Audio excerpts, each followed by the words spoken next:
پھر حضرت عباس علمدار نے کہا کہ چلو کسی طریقے سے یہ پانی یہ مسجدہ حسینی خیمہ تک پہنچ جائے۔ اب کیا ہوا کہ حضرت عباس علمدار جب مسجدے میں پانی بڑھا اور اتنے میں یزیدی فوج نے ایک عام اعلان کرنے لگا اور کہنے لگا کہ اے لوگوں، یعنی اعلان کیا کہ اگر عباس علمدار نے اگر یہ مسجدہ یہ پانی اگر حسینی خیمہ میں اگر لے کے چلا گیا تو یاد رکھنا کوئی عورت یعنی سب کی عورت بیوہ ہو جائے گی، جن کے گھر میں جتنے بھی بچے ہوں گے سب یتیم ہو جائیں گے، سب کو قتل کر دیا جائے گا۔ اگر پانی اگر خیمہ میں پہنچ گیا تو ہماری اور آپ کی وہ طاقت نہیں رہے گی جو ہم حسینی سے مقابلہ کر سکیں۔ اس لیے اعلان کر دیا اور 10,000 یزیدیوں نے عباس کے راستوں کو روک لیا۔ اب بتاؤ 10,000 یزیدی ایک طرف، تنہا عباس علمدار ایک طرف۔ اب سوچ سکتے ہیں کہ جہاں 100 کتا ہو اور اسی جگہ پہ ایک شیر ہو تو شیر کا کام ہے چیرنا پھاڑنا، لیکن 100 کتے کے سامنے کس کو کاٹے گا، کس کو مارے گا؟ یہاں تو 10,000 کی بات ہے۔ 10,000 یزیدیوں کے سامنے ہلچل مچ گئی، قرآن مچ گیا، کہاں کہ عباس کے راستوں کو روک لیا جائے، پانی کو باندھ دیا جائے، کسی بھی طریقے سے یہ پانی خیمہ میں نہ پہنچ سکے۔ پھر حضرت عباس شیر کی طرح، کہہ دیجیے سبحان اللہ، شیر کی طرح حسینی خیمہ کی طرف بڑھنے لگے۔ جب بڑھنے لگے، اب جب یزیدی عباس علمدار کے سامنے مقابلہ کرنے کے لیے آیا، پھر حضرت عباس علمدار ہاتھ میں مسجدہ بھی لیے ہوئے ہیں اور دونوں ہاتھوں سے تلوار چلا رہے ہیں۔ ہے کسی کی مجال جو عباس علمدار کی بازوؤں کو روک سکے؟ ہے کسی کی طاقت جو عباس کی تلوار کو روک سکے؟ قسم خدا کی مسلمانوں، اب حضرت عباس اس تلوار کو لے کر ہواؤں میں تلوار کو لہراتے ہوئے ان یزیدیوں کی گردن کو کاٹنے لگے، ان یزیدیوں کی گردن کو کاٹنے لگے اور ان یزیدیوں کی گردن کٹ کٹ کر ایسے زمین پر گرنے لگے جیسے لوگ کافر گولی کو کاٹ رہے ہیں۔ کسی کی مجال نہ رہی عباس علمدار کے راستوں کو روک سکے۔ ایک پیارے آقا صلی اللہ تعالیٰ علیہ وسلم کے پیارے دیوان یزیدی مقابلہ کر رہا ہے، لیکن جو بھی آ رہا ہے عباس علمدار کے تلوار کے سائے میں اس کی گردن قلم ہو جا رہا ہے۔ کبھی عباس علمدار کی تلوار دکن کی طرف چمک رہی ہے تو کبھی اتر کی طرف چمک رہی ہے، کبھی پورب کی طرف چمک رہی ہے تو کبھی اتر کی طرف چمک رہی ہے۔ ایک ہلچل مچ گئی، ایک کوہرام مچ گیا یزیدیوں کے اندر، ایک کوہرام مچ گیا اور کہنے لگا کہ سب کی عورتیں بیوہ ہو جائیں گی۔ یہ تلوار جو بجلی سے زیادہ تیز چل رہی ہو، اس تلوار کو کون روک سکتا ہے؟ یزیدیوں کے اندر اعلان ہونے لگے اور یزیدیوں کی لاشوں میں لاش گرنے لگے، یزیدیوں کی گردنوں سے خون کے ندی بہنے لگے، خون کے نالے بہنے لگے۔ اللہ اکبر۔ حضرت عباس علمدار ان یزیدیوں سے مقابلہ بھی کر رہے ہیں اور حسین خیمہ کی طرف پانی کو لے کر بڑھ بھی رہے ہیں، اور حضرت عباس علمدار نے ان یزیدیوں کے سامنے آپ نے ایک پیغام دے دیا کہ اے یزیدی فوجو، تم ہمیں ایک عام انسان کی طرح مت سمجھنا، بلکہ ہمارے رگوں میں قوت حیدری ہے، ہماری بازوؤں میں قوت حیدری ہے، ہمارے رگوں میں مولا علی کا خون ہے، ثابت کر کے دکھا دیا۔ یزیدیوں کی سب کو درہم برہم کر دیا، ان کی گردنیں ایسے کاٹنے لگے جیسے گازر گولی کاٹ رہی ہے، ان کی گردنیں کاٹ کاٹ کر لاشوں پر لاش گرنے لگے، خون کے نالی بہنے لگے۔ اتنے میں حضرت عباس علمدار جو ہی خیمہ کے قریب پہنچنا ہی تھا، ایک بدبخت جس کا نام تھا زرارہ، اس نے دھوکے سے پیچھے سے ایک ایسا وار کیا کہ حضرت عباس علمدار کا دائیں بازو یعنی دایاں ہاتھ کٹ کر الگ ہو گیا، دایاں ہاتھ جو ہے شہید کر دیا۔ پھر حضرت عباس علمدار نے اس مشکی جا کو بائیں ہاتھ میں لیا اور لے کر پھر حسینی خیمہ کی طرف بڑھ رہے ہیں۔ اب ایک بازو کٹ چکا ہے، ہاتھ میں مشکی جا بھی ہے، ہاتھ میں تلوار بھی ہے اور یزیدیوں سے مقابلہ بھی کر رہے ہیں۔ کہتے ہیں سبحان اللہ، ہماری ایک انگلی کٹ جاتی ہے تو ہم بیٹھ جاتے ہیں، چلنے کی طاقت نہیں ہوتی ہے، آنکھوں سے آنسو نکلنے لگتا ہے، لیکن قربان جاؤ عباس علمدار کی بہادری پر۔ اب یہ کھاد ہے، گھوڑا بھی سنبھالنا ہے، پانی بھی سنبھالنا ہے، تلوار بھی چلانی ہے، یزیدیوں سے مقابلہ بھی کرنا ہے، راستہ کو طے بھی کرنا ہے، حسینی خیمہ کی طرف بڑھنا بھی ہے، لیکن اس کے باوجود ہے کسی کی مدد جو عباس کے راستوں کو روک سکے۔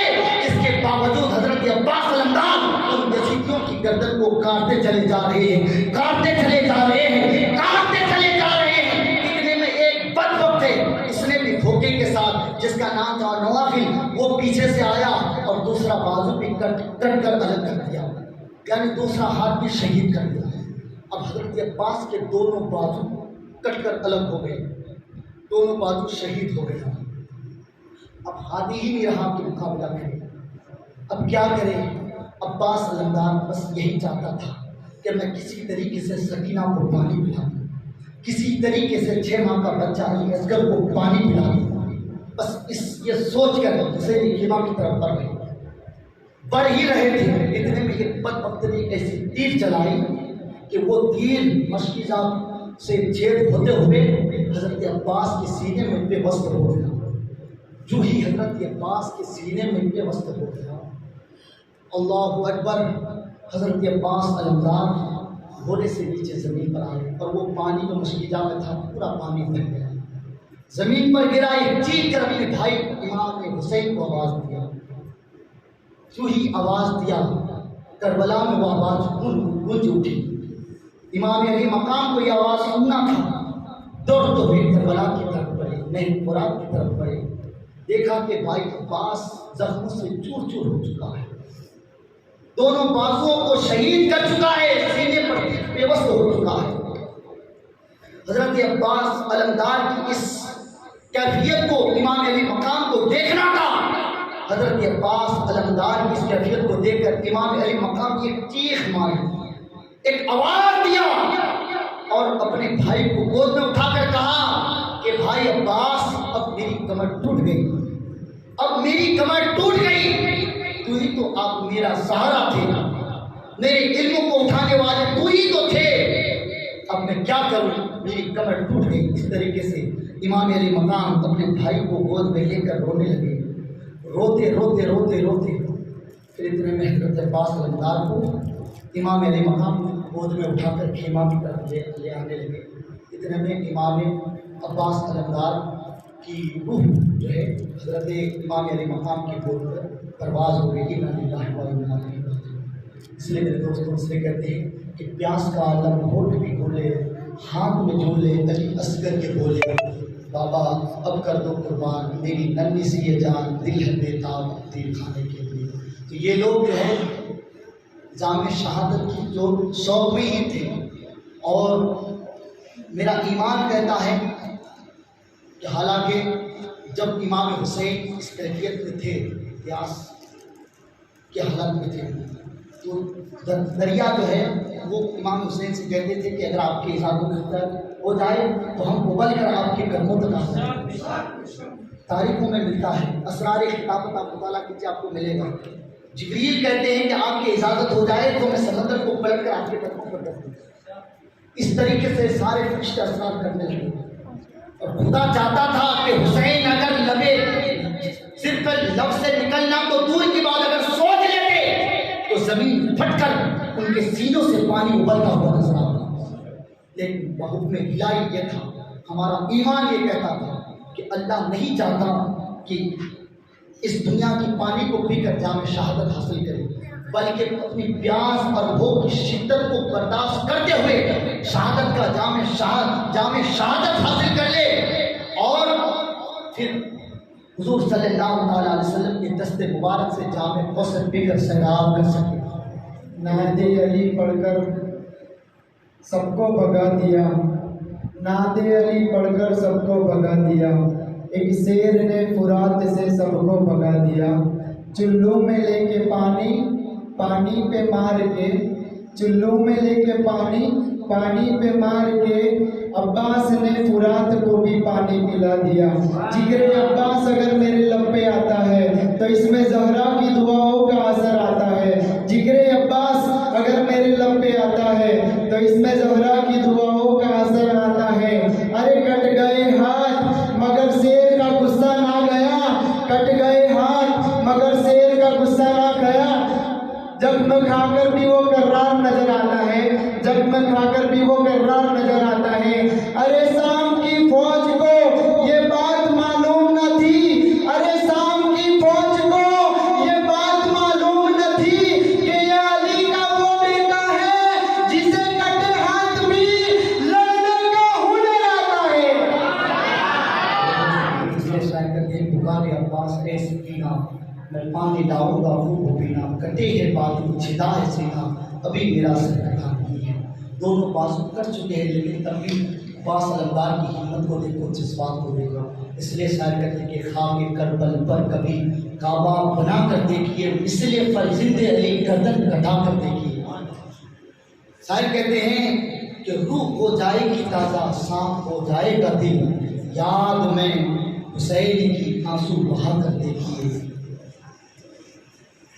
یاد میں سرکار کی آنسو بہا کر دیکھیے، اور کانپ جائے گی زمین و آسمان، دشت و جبل، کہہ دیجیے سبحان اللہ۔ اس شعر کا آپ کو نعرہ لگانا ہے۔